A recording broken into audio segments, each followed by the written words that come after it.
Good morning friend.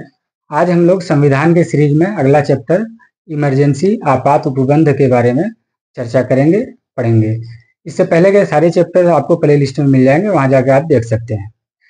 तो हम लोगों ने संविधान के स्रोत में पढ़ा था कि ये जो है आपात उपबंध, ये जर्मनी के वाइमर संविधान से लिया गया है। तो एक पॉइंट तो ये है, याद रखना है। उसके अलावा हमारे संविधान में जो टोटल 22 भाग है, उस 22 भाग में 18वें भाग में इमरजेंसी आपात उपबंध की चर्चा है, जो कि अनुच्छेद 352 से 360 के बीच इसका उल्लेख किया गया है, जिसको अभी हम लोग देखेंगे एक एक करके। तो पहले तो ये बात है कि भाई ये आपात जब लगाया जाता है तो क्यों लगाया जाता है, इसका क्या कारण है, किस स्थिति में लगाया जा सकता है। पहली बात तो आपात, हमारे संविधान में 3 तरह के आपात की चर्चा है। पहला राष्ट्रीय आपात, दूसरा राष्ट्रपति शासन जो कि राज्य में लगता है, और तीसरा वित्तीय आपात। तो पहला जो है राष्ट्रीय आपात, तो उसको लगाने के लिए 3 कंडीशंस है जिसे फुलफिल होना चाहिए। पहला कि अगर कोई देश आप पर आक्रमण कर देता है, या फिर आप और कोई देश के बीच में युद्ध चल रहा हो, या फिर सशस्त्र विद्रोह आपके देश के अंदर ही किसी राज्य में अगर सशस्त्र विद्रोह हो जाता है, तो ऐसी स्थिति में जो है मंत्रिमंडल के लिखित सिफारिश पर जो है कि राष्ट्रपति द्वारा इमरजेंसी घोषित किया जाता है। तो इसमें जो 3 कंडीशन है इसको याद रखेंगे। इसके अलावा हम लोग देखेंगे कि अनुच्छेद 352 में 352 में क्या कहा गया है, तो राष्ट्रीय आपात की चर्चा है। और 356 में राज्यों के अंदर जो राष्ट्रपति शासन लगता है इसकी चर्चा है। और 360 में जो है वित्तीय आपात की चर्चा है, जो कि आज तक एक भी बार वित्तीय आपात नहीं लगा है ना। तो 352 में हम लोग देखें कि इसमें राष्ट्रीय आपात और किस कंडीशन में लग सकता है, ये देखें। 353 में जो है, 352 के बाद 353 में कहा गया है कि इसका प्रभाव क्या होगा, उसके बारे में चर्चा की गई, इमरजेंसी का प्रभाव। और फिर उसके बाद आप अगला देखेंगे 354, तो उसमें कहा गया है कि राजस्व का बंटवारा निर्धारित किया जा सकता है, इसमें कम किया जा सकता है, जो राज्यों का राजस्व बंटवारा होता है वो कम किया जा सकता है। उसके अलावा जो कर्मचारी वगैरह होते हैं उसकी सैलरी तक कम की जा सकती है इमरजेंसी के दौरान, जिसका प्रोविजन यहाँ पे है। उसके बाद अनुच्छेद 55 में देखेंगे हम लोग, इसमें कहा गया है कि राष्ट्र का, देश का ये कर्तव्य है कि वो राज्यों की रक्षा करे।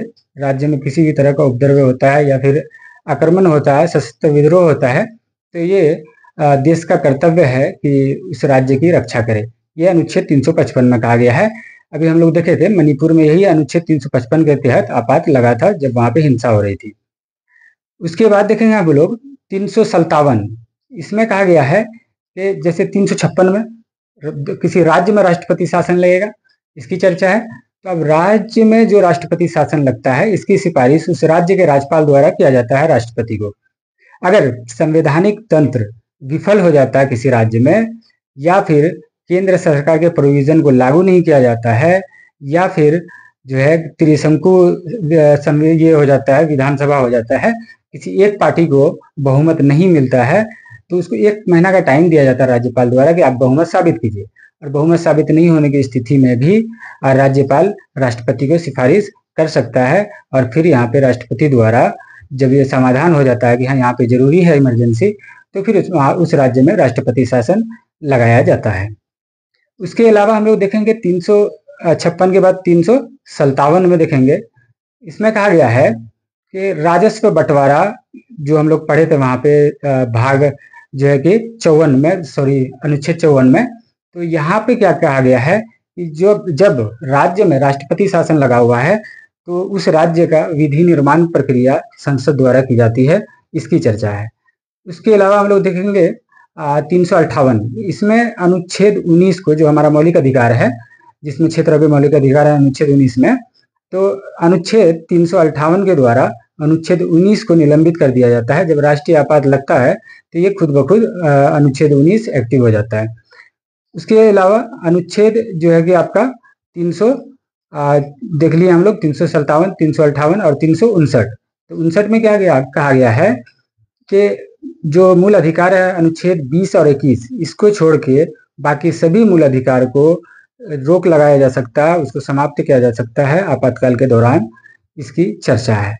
उसके बाद हम लोग देखेंगे 360, जिसमें वित्तीय आपात की चर्चा है। अगर देश का साख है ना, वित्तीय व्यवस्था संकट में हो तो ऐसी स्थिति में अवित्तीय आपात लगाया जाता है।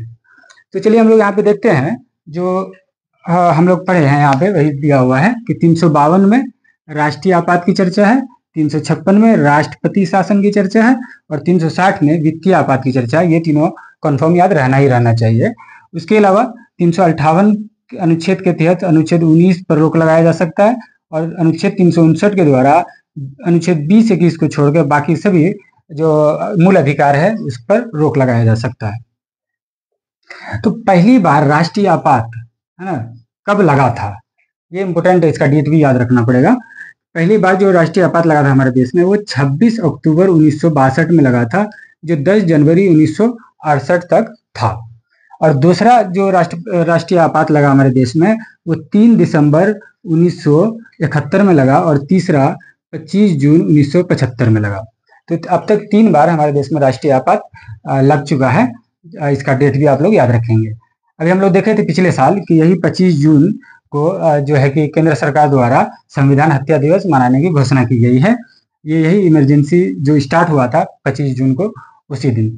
तो हुआ क्या कि पहला जो देखते हैं हम लोग राष्ट्रीय आपात, तो इस समय चीन से युद्ध हो रहा था, इस कारण से लगा था। 1971 में जब देख रहे हैं हम लोग आपात, उस टाइम पाकिस्तान से युद्ध हुआ इसलिए लगा था।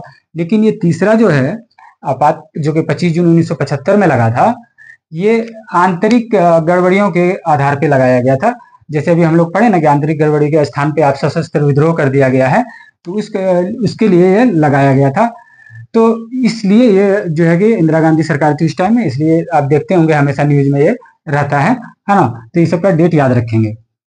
उसके अलावा आप देखिएगा ये जो 1971 में दूसरा आपात और तीसरा आपात 1975 में लगा, ये दोनों ही खत्म होता है कब, 1978 में। उसके बाद देखिएगा पहला राष्ट्रपति शासन किस राज्य में लगा और कब लगा। तो पहला राष्ट्रपति शासन जो कि 356 के तहत लगता है, वो पहला राष्ट्रपति शासन पंजाब में लगा था, जो कि 20 जून 1951 से 17 अप्रैल 1952 तक लगा हुआ था। तो पहला राष्ट्रपति शासन किस राज्य में लगा, तो पंजाब में लगा था। कब लगा था, 20 जून 1951 से 17 अप्रैल 1952। उसके अलावा यूपी और केरल ऐसा राज्य है जिसमें सबसे अधिक 9 बार राष्ट्रपति शासन लग चुका है, और हमारा बिहार है जिसमें कि 8 बार राष्ट्रपति शासन लग चुका है। इसमें जो पहला राष्ट्रपति शासन बिहार में लगता है वो लगता है 29 जून 1968 को। उस टाइम जो सीएम थे वो भोला पासवान थे और जो राज्यपाल थे वो नित्यानंद थे। तो ये याद रखेंगे, बिहार के एग्जाम के लिए जरूरी होता है। उसके अलावा जो हमने बोला कि बिहार में अब तक 8 बार राष्ट्रपति शासन लग चुका है, तो पहला 29 जून 1968 में लगा, उसके बाद 1969, 1972, 1977, 1980, 1995, 1999 और 2005 में लगा है। तो अंतिम बार जो राष्ट्रपति शासन लगा है बिहार में वो 2005 में लगा था। आप देखेंगे हम लोग कि 1987 में पंजाब में 5 वर्ष के लिए राष्ट्रपति शासन लगा हुआ था। तो यहाँ पे क्या है ना कि अगर किसी राज्य में राष्ट्रपति शासन लगता है तो उसमें हर 6-6 महीना पे उसका अनुमोदन करना जरूरी होता है, नहीं तो वो समाप्त हो जाती है। और हर 6-6 महीना करके मैक्सिमम 3 वर्ष तक जो है राष्ट्रपति शासन हो सकता है, उससे ज्यादा नहीं हो सकता है। लेकिन ये अपवाद है जो कि पंजाब में 1987 में 5 वर्ष के लिए राष्ट्रपति शासन लगा था, ये अपवाद है, इसलिए ये वेरी वेरी इंपोर्टेंट है, इसको याद रखेंगे। तो ये था हमारा जो है कि आपात उपबंध इमरजेंसी के संबंध में कुछ बातें जो एग्जाम भी से इंपोर्टेंट है, ये सबको याद रखेंगे। धन्यवाद।